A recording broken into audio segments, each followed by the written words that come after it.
పడతారు అట్లా మా దగ్గర అనిపించుకునేకి. అట్లున్నారు మనుషులు. మంచితనానికి కాలం లేదు రాజేష్. నిజంగా మనం ఎప్పుడు నీతిగా నిజాయితీగా బతికినామంటే తొక్కేస్తారు. అవినీతిగా అన్యాయంగా బతుకు అని అబ్బాయి ఎంత రెస్పెక్ట్ ఇస్తారో. అది మన ప్రపంచంలో మనుషులకున్న వాల్యూ.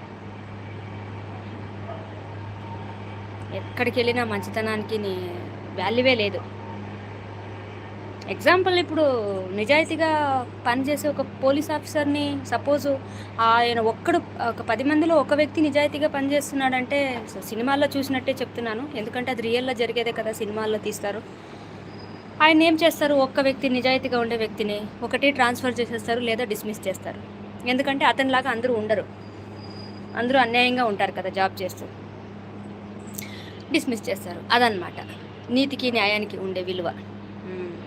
అవునక్క, కరెక్ట్గా చెప్పావు అంటున్నాడు రాజు.